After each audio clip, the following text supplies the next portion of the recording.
The courthouse lights dimmed until only the glow of the screens remained. The air was heavy, too heavy, filled with the weight of expectation and the ghosts of words unspoken. Cameras clicked in a slow, hesitant rhythm.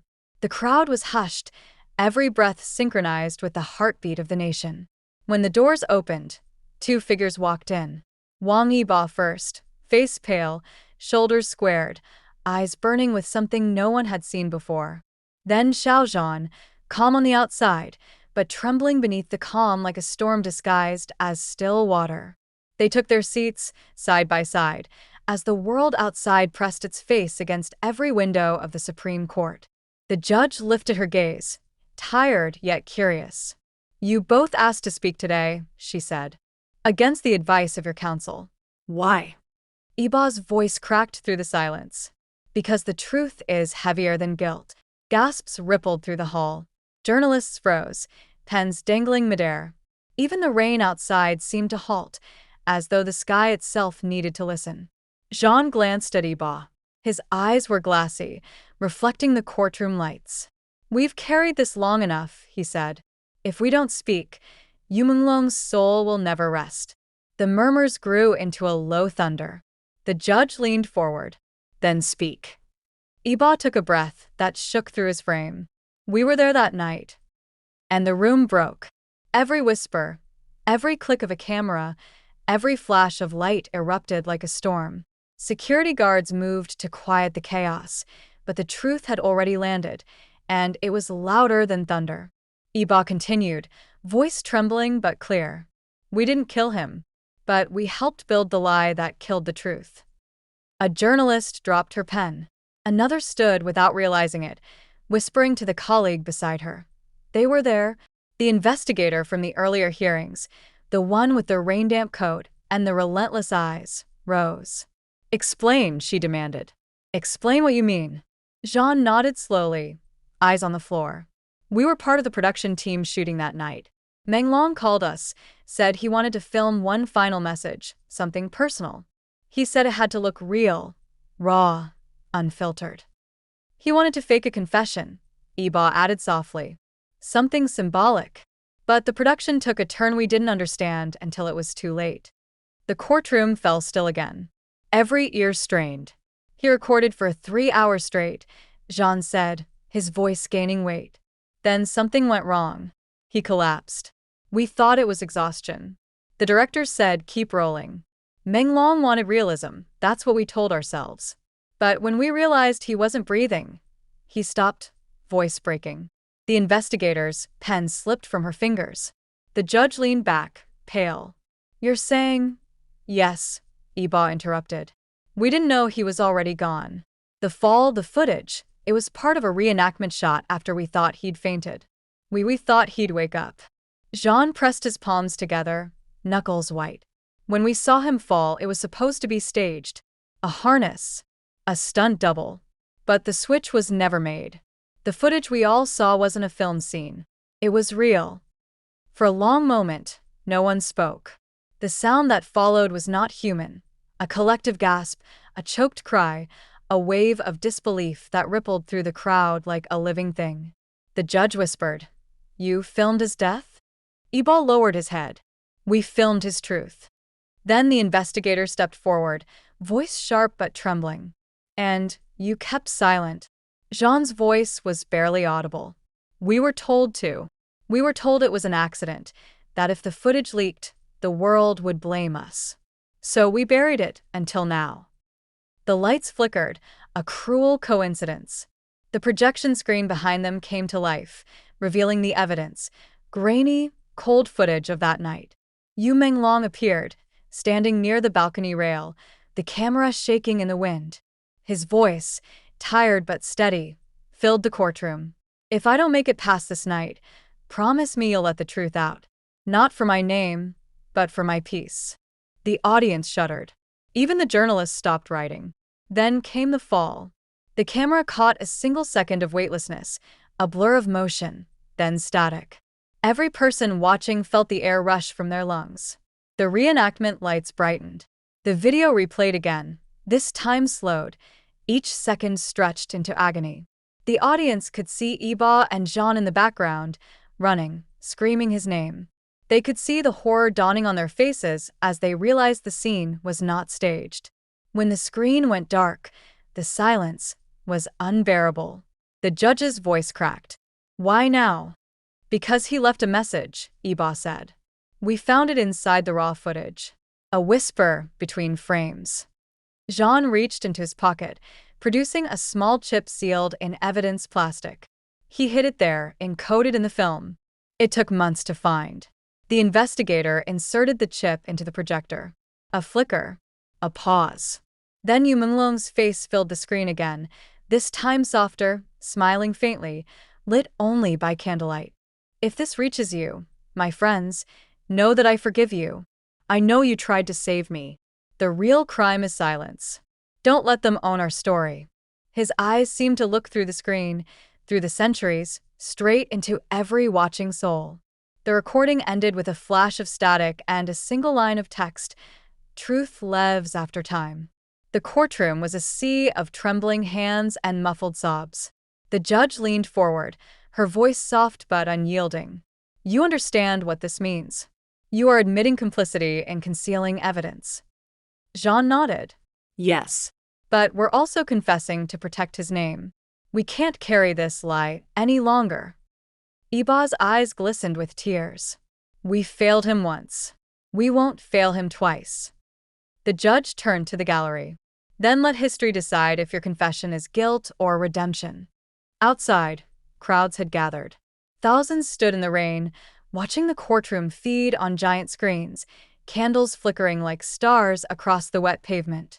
When the verdict was postponed, people stayed anyway, whispering Menglong's name like a prayer, repeating the words now etched into the nation's heart: "Truth lives after time." Later that night, Iba and Jean sat together on the courthouse steps. The world still buzzed behind them, reporters shouting, lights flashing, but around them, a pocket of quiet formed, fragile and real. "He forgave us," Jean said softly. "Even after everything." Iba nodded, staring at the sky. "But forgiveness doesn't erase what happened." "No," Jean replied, "but it gives it meaning." They looked up together. The clouds parted just enough to reveal a single, lonely star glimmering through the darkness, faint, but impossibly steady. "He once said stars are just memories that refuse to fade," Iba murmured. "Maybe he's one now." Jean smiled faintly. "Then may he never burn out." Behind them, the courthouse doors opened again. The investigator stepped out, her expression changed. Not victory, not pity, but understanding. "The footage will be released publicly," she said. "All of it. No more lies." The two men rose side by side. "Then let it speak," Iba said. As they walked away, the crowd parted, thousands of eyes following. No one cheered. No one booed. They simply watched, witnesses to a truth too heavy for applause. Later, when the footage aired worldwide, the reaction was instantaneous. Some viewers wept. Others turned away. But everyone felt it. The eerie beauty of a man who had transformed his death into a message, a mirror, a haunting reminder that truth, no matter how long it hides, eventually finds its way home. In every home, every phone screen, every streaming platform, one image lingered. Menglong smiling in the candlelight, his voice echoing from another time. "If I am gone, remember me not for how I fell, but for what I left behind." The screen faded to black. And across cities and countries, people whispered those same words to one another, their voices blending into a single vow: "Truth lives after time." The rain outside the Supreme Court sounded like applause from ghosts. Each drop hammered the glass with the same steady rhythm that filled the hearts of everyone inside. The chamber was overfull, lights blazing, cameras humming, and yet no one spoke. Even the air seemed to wait. Wang Iba and Xiao Zhan sat side by side, two shadows carved in light. Their faces carried exhaustion the way marble carries cracks, not enough to destroy the sculpture, but enough to reveal the struggle inside. They had been silent through days of questions, weeks of whispers, months of torment. And now, The judge's gavel called them to the edge of revelation. "Gentlemen," the judge said, voice echoing through the grand room, "you asked to speak. The floor is yours." No one breathed. Eba stood first. The movement was slow, deliberate, as though every muscle fought against gravity. His voice, when it came, was soft, too soft for a room that large, yet it carried to every corner. "We came to tell the truth," he said, "because silence has become heavier than guilt." The crowd rippled with shock. The journalists froze mid-scribble. Flashes flickered and died. Jean rose beside him. His posture was calm, but his fingers trembled around the edge of the witness stand. "We can't change what happened," he began, "but we can stop the lies from growing." Outside, thunder rumbled, a low growl that rolled beneath the marble floors. It was as if the sky itself leaned closer to hear. The investigator, the same woman who had chased the case through sleepless nights, stepped forward. "You're saying you were involved?" she asked. Eba's gaze didn't waver. "We were there." Those 3 words struck like lightning. The sound of it ran through the gallery, gasps, muffled cries, the scrape of a chair against tile. The judge's eyes widened. The clerk's pen paused mid-stroke. "Explain," she said. Jean took a breath. "That night, Menglong called us. He wanted to film something private, a message, a statement, something only he understood. We thought it was performance art, a symbolic piece. He said he wanted the world to see truth act itself. We agreed to help. We didn't know what he meant." The room leaned forward as one body. Eba's voice was lower now, almost breaking. "We set up cameras, lights, sound. He told us not to stop recording no matter what happened. He said the truth shouldn't have edits." Jean closed his eyes briefly. For hours he talked about time, about how the world forgets too easily. He laughed once, a strange, tired laugh, and said, "If I disappear, at least you'll have the tape." We thought he was being poetic. The investigator's pen trembled over her notes. And then, Eba looked at the floor. And then something went wrong. He fell. A single sentence, but it broke the room in half. No one dared to move. The hum of the fluorescent lights suddenly seemed unbearably loud. Reporters lowered their cameras, afraid to breathe. Jean's voice came back softer, steady despite the tears gathering at the edges of his eyes. "It wasn't supposed to happen. We thought it was part of his plan, a stunt, a metaphor. But when he didn't move, when the silence didn't end, he trailed off, swallowing hard." Eba finished for him. "We realized the performance had turned into reality. And we were still filming." The judge exhaled audibly. "You recorded the moment?" Eba nodded once. "Every second." Outside, a flash of lightning lit the tall windows. Inside, the faces of the spectators gleamed pale and haunted. It felt like the entire city was watching through those streaked panes of glass. The investigator's voice softened, almost a whisper now.